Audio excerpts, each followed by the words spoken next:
Hare Krishna.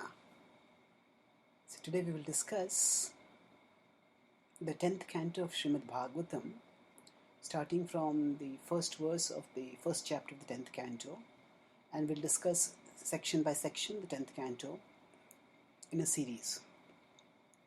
So the 10th canto is the heart of the Srimad Bhagavatam, and Srila Prabhupada both cautioned us about prematurely entering into the 10th canto. At the same time, he also made the essence of the 10th canto available in the Krishna book. He gave the pastimes of Krishna and he also gave philosophical understanding. So similarly, the 10th canto deals with, because the 10th canto deals with exalted topics, we will also be cautious. We will study the 10th canto because ultimately we want to develop love for Krishna, and Krishna is most vividly described in the 10th canto.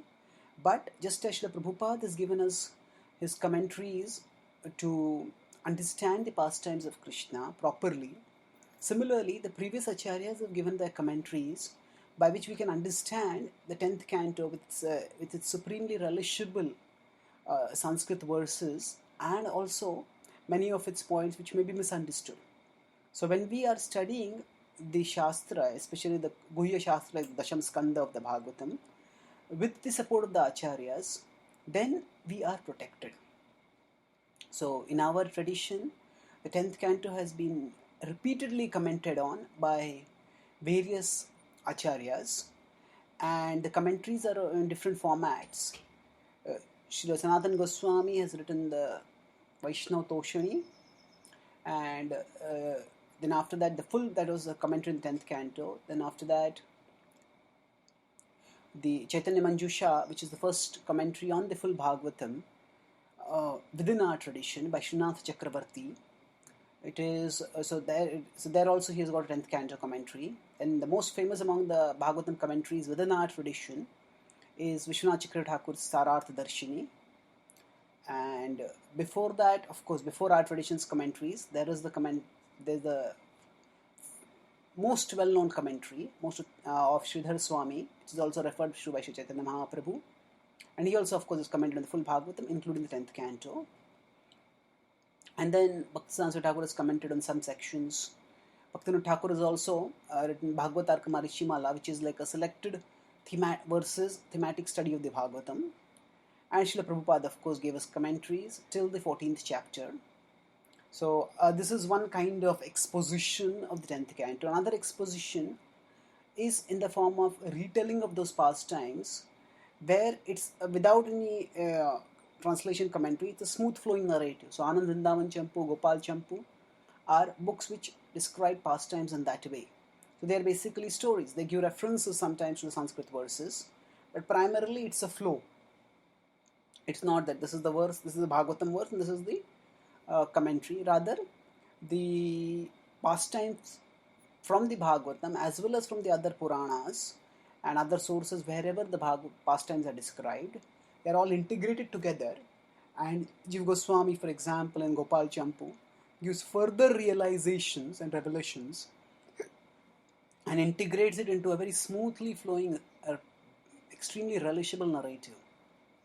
So in this study of the Bhagavatam, I'll be focusing primarily on the Vaishnava Toshani. Occasionally, we'll refer to Sridhar Swami's commentary also, and we will focus on the Sanskrit verses and how they reveal Krishna's glories. And we will refer to Srila Prabhupada's purports till the 14th chapter as he has given also. So let's begin. So when you are hearing these classes or seeing these classes, it's best that you have a Bhagavatam with you, because the classes will be based primarily on the verses, and I'll be reciting the verse once, and then I'll be elaborating on the various words and their significances, and we'll look at the broad context. So the 9th canto described the various dynasties. The Surya Vamsha and the Soma Vamsha are also described. The last chapter, that is the 24th chapter of the 9th canto, is called as the pastimes of Lord Krishna. So it's a summary description of the pastimes. And 10th canto opens with Parikshit Maharaj requesting that that summary description be expanded upon. So let's begin. Shriraj kathito vamsha vistaro bhavata soma suryayo ragyam chobhayavamshanam charitam paramadbhutam. Kathito vamsha vistaro. Kathito, my dear Shukdev Goswami, you have spoken Kathita vamsha vistaro, the dynasties of the various kings. Bhavata Soma Suryayo. So actually many dynasties have been described. In fact, starting from the third canto itself, Swayambhu Manu's dynasty is being described. Then eighth canto describes the subsequent Manus also. So although many dynasties have been described, the most prominent among these dynasties are Soma Surya Yo. Why Soma Surya Yo?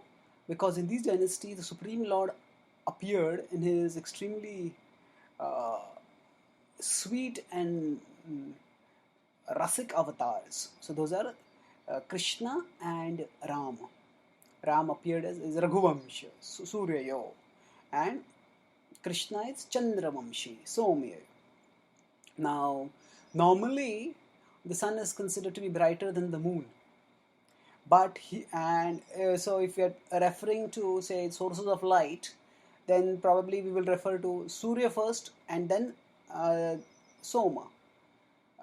This is how Krishna refers to in the 15th chapter of the Gita also. Idadittigatam tejo jagat bhasayate akhilam yachandramasi yachagno tat tejo viddhimamakam.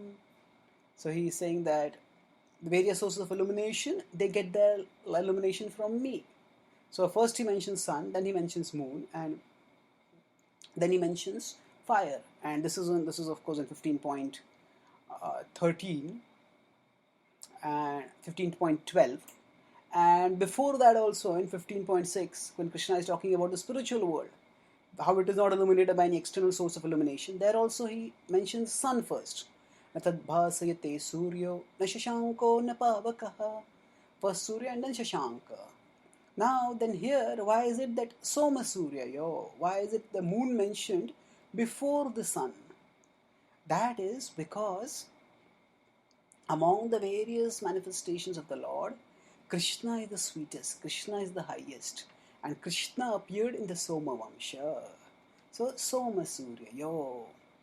So my dear Lord, you have described, my Lord refers to Shukdev Goswami. Parikshit Maharaj is saying, Shukdev Goswami, you have described many dynasties, and among them the prominent are Soma Surya Yo. And here the word is Shri Rajovacha.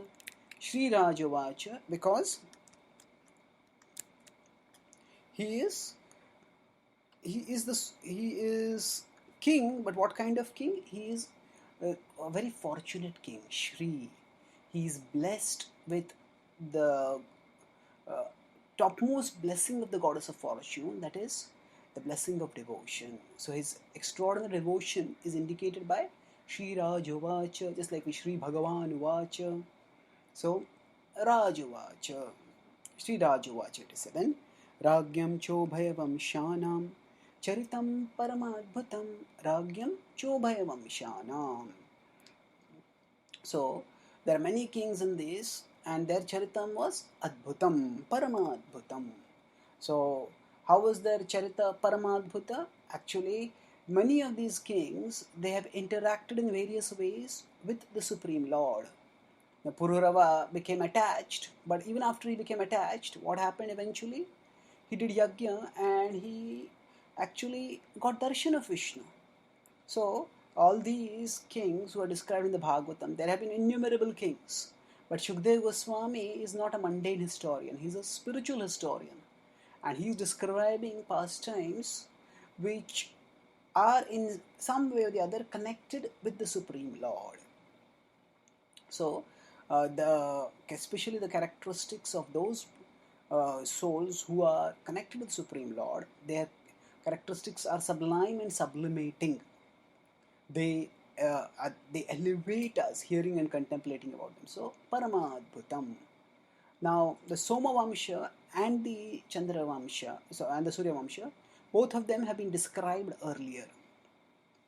So now we know that Brahma is the Pitamaha, from whom everything comes. Now one of the sons of Brahma is Atri, and from Atri comes Soma, and thereon the dynasty goes on. So Brahma, Atri, Soma, and then Soma is of course Soma Vamsha. So now why is it called as Soma Vamsha and not say Atri Vamsha? Because there are many reasons. Primarily, ultimately we could say everybody is a Brahmana because everybody comes from a Brahmana. Brahmaji is a Brahmana, but when the generations go down at a particular point, the defining characteristics of the dynasty are manifested in a particular person, and that means that although Atri is a Brahmana, just like Kashyapa is a Brahmana, but his son Indra and others, they are not considered Brahmanas. They are quintessentially Kshatriyas. They are rulers and they fight, and they have Brahman advisors. So similarly, Atri is a Brahmana, but his son is Soma, and Soma is a Kshatriya. So from him there are many illustrious Kshatriya kings who have come up. So that's why he is considered to be the starter of that Vamsha. Now, similarly, we have the other Vamsha, that is from Brahmaji. One of his sons is the Kashyapa. So there is the whole dynasty which goes on. Brahmaji, then there is Kashyapa comes up, and Kashyapa with Aditi is Surya, and then Surya or is the Vivaswan. From Vivaswan comes Vaivasvat Manu, and Vaivasvat Manu comes Ikshvaku. So Krishna has talked about Imam Vivasvate Yogam in 4.1 in the Bhagavad Gita. So these are the two dynasties, and Parikshit Maharaj is saying, you have described these dynasties to me, then please, he goes on and further says, Yadoscha dharmashilasya nitaram munisattama tatram shenautirnasya vishnor viryani shamsanaha. So now he is especially going to request elaboration of the pastimes of Krishna. So Yadoscha dharmashilasya, Yado is Maharaj Yadu, dharmashilasya, he is dharmashilasya, he is of course very dharmic and righteous. Now in the Uddhav Gita, later on, when the Gita comes in the 11th chapter, 11th canto, when there is a question answers going on, so the question is raised, what is actually dharma? Uddhava asks. So Krishna describes actually dharma is bhakti. Dharmo mad bhakti krita prokta. He says dharma is mad bhakti krita prokta. So there are many dharmas, but the para dharma is bhakti. Sarva dharman parityajya mamekam sharanam vraja. So that is para dharma. So dharma shilasya here refers to not just dharmic in terms of material dharma or apara dharma. Here dharma shilasya refers to the dharmic in the transcendental sense of pure devotion. And his bhakti, Yadu's bhakti, I also talked about in the 11th canto, in one of the earlier chapters before the Uddhav Gita starts. And Yadho priyasya anvaye malayasya chandanam. So it is mentioned in Kunti's prayers in the 8th chapter of the first canto, that Yadho priyasya anvaye, that because Yadu was very dear to you and you are very dear to Yadu, therefore you have descended in that dynasty. So Yadava, Krishna is known as a Yadava. So the question here is that Yado, the dharma shilasya, Yado was very devoted to dharma and to the dharma of bhakti. Nitaram munisattama, munisattama. You are the greatest among the munis. So Sattama, Tama refers to best among. Sattama is the truest, the best, highest. So the Vaishnava Toshuni explains that among all transcendentalists, devotees are the highest. Among the devotees, those who are absorbed in Krishna are the highest. And even among those who are absorbed in Krishna, there can be multiple levels of absorption, and the highest absorption is absorption out of love. even the yogis, when they meditate on the super soul, at that time they also get absorbed in super soul. But that may not be, at least in the initial stages of yoga, it may not be because of devotion. It is just because of as a determined exercise. So Parikshit Maharaj is Munisattama because he is spontaneously and deeply, completely absorbed in Krishna. So Nitaram Munisattama Tatram Shenavtirnasya Vishnor Viryani Shamsanaha. So he's saying here, Vishnor Viryani Samsanaha. Please describe the Viryani, the glories of Lord Vishnu, who appeared. How did he appear? Tatram Shena Tirnasya. Tatra Amshena. He appeared with his Amsha. So now what does this refer to? It's clearly mentioned in the previous canto that the pastimes of Krishna have been described recently, and the context makes it clear that it's Krishna's pastimes which are being described. So why is Vishnu mentioned over here and Amsha is mentioned here also? Now normally the word Amsha would mean the a part, so that can refer to an incarnation. So is Krishna an incarnation? No, actually Krishna is the Supreme Lord. He is Avatari. As the Bhagavatam, right in the start, in the source of all incarnations, 1.3, the third chapter of the first canto, it is mentioned, Krishnastu Bhagavan Swayam. So here, because Krishna's pastimes are just starting, there is Lokabhaya. That is for our people who are not yet spiritually deeply appreciative of Krishna's glories. It is because they are more impressed by Vishnu. So to help them gradually become, help them approach, they said, oh, this is actually, it is just mentioned for for the sake of common people, that Vishnu.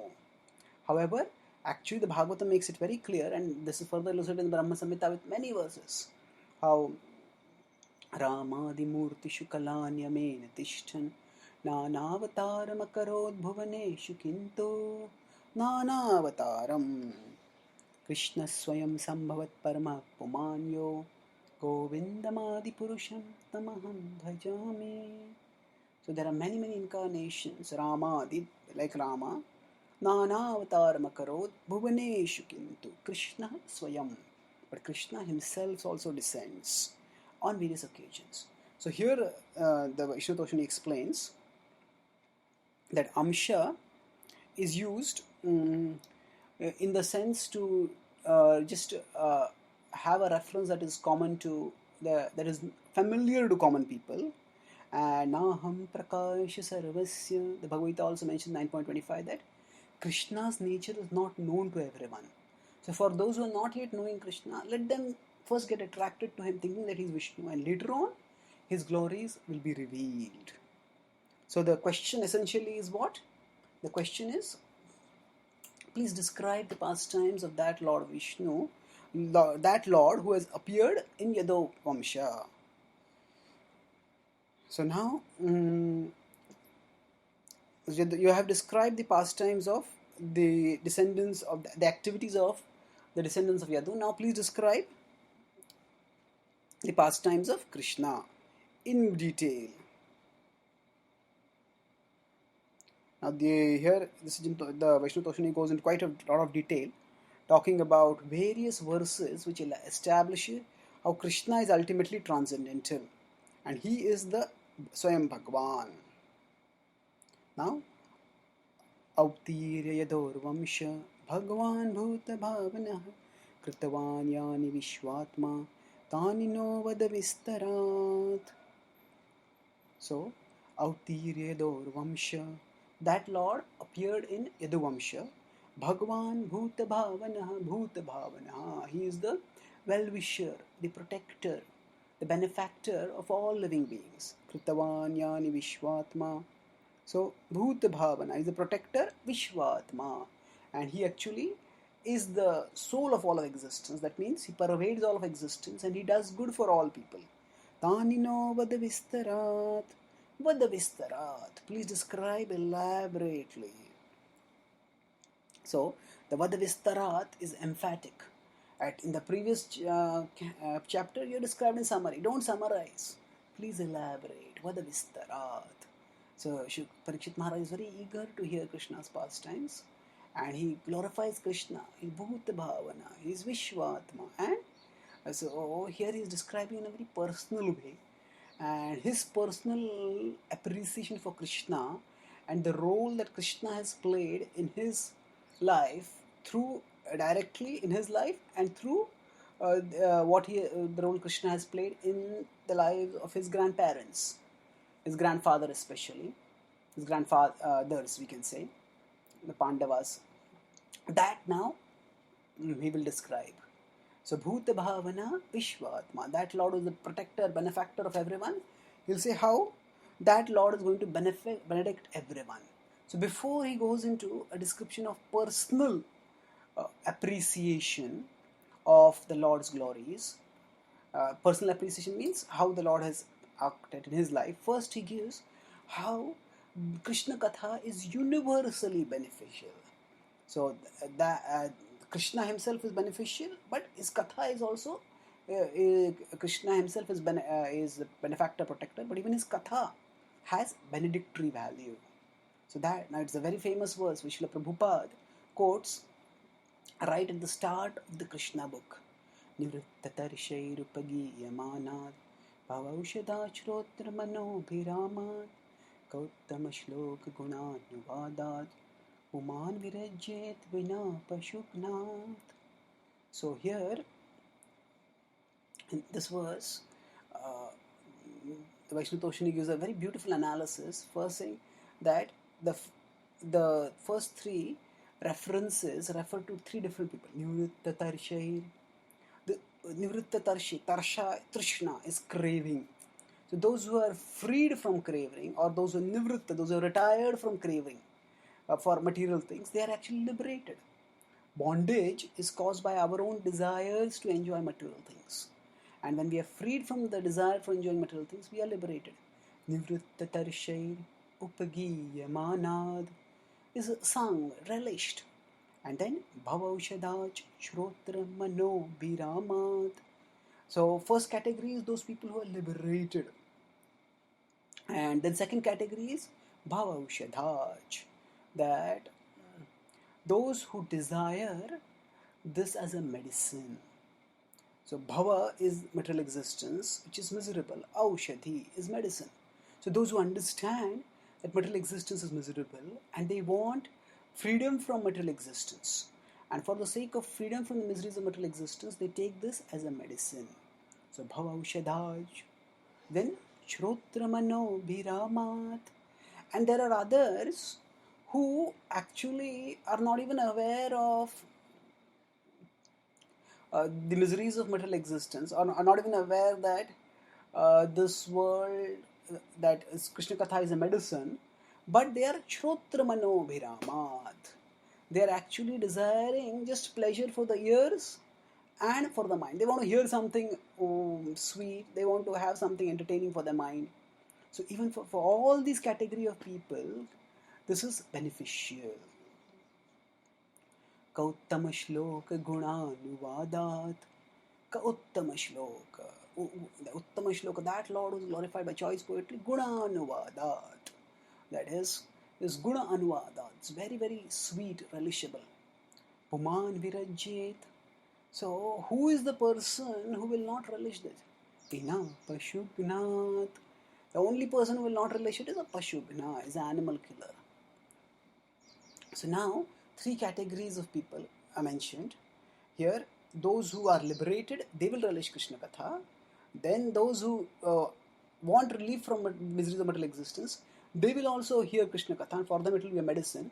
And those who want something enjoyable, they will also relish Krishna-katha. If they want something enjoyable for the ear and the mind, Krishna-katha is very sweet and relishable. So it is even from a material point of view, Krishna's pastimes are so relishable. And nowadays there are multimedia presentations in terms of movies and storybooks, and this sort of presentations of Krishna-katha are also purifying. And even if people want to approach them for the sake of just some material titillation, still they'll be attracted. So even if some cartoons are made, if yena kena prakarena mana Krishna niveshayet, somehow or other get people to be attracted to Krishna. Now, there is another category of people, and that is those who hear Krishna-katha with the desire for bhakti. So, the Vaishnava Toshni explains that there can be three kinds of lists. One is a list where it goes from ascending to descending. The other is the list which goes from descending to ascending. And a third is the list which is random. So now, normally ascending to descending or descending to ascending, these lists are made so as to convey the importance of things, the priority, the importance of things or the unimportance of things, depending on what comes first and what comes last. And why may sometimes items in a list be randomly placed? That may be because of carelessness, if the person is not thoughtful, or that may be because of ecstasy. Sometimes a person may be so absorbed in ecstasy that one may be aware of these technicalities. So among these three kinds of list, this list is from ascending to descending. Highest are those who are liberated, then those who seek liberation through treating Krishna-katha as a medicine, and those who seek enjoyment for the ears and the mind. Now, apart from this, in between the first and the second level is a category those who desire bhakti. Now, those who are liberated can be the jnanis who have bhakti and those who are Shuddha Bhaktas. So, Jnana Mishra Bhaktas, but those who have come to the liberated level, and the Shuddha Bhaktas. Both can be there in this Niritta Tarshair. And then between these are those who are desiring bhakti. And those who are desiring bhakti can also hear Krishna-katha and relish and become purified. And then they will also develop pure bhakti, they will become kevala bhaktas, and then their relish will increase much more. Now, going backwards to Puman Virajit. Puman, the word Puman can have multiple meanings. At one level it can mean males. But the word Puman can also be inclusive to refer to jivas. So we see the Bhagavad Gita described that the path of bhakti is universal, and even the Striya, Vaishyas, Shudras, everybody can practice it. So the word Puman, all living beings can relish it, whatever be their material nature, their material status. But there is one kind of people who will not relish it. Vina, Pashu, Gnat, those who are hunters, those who are killers.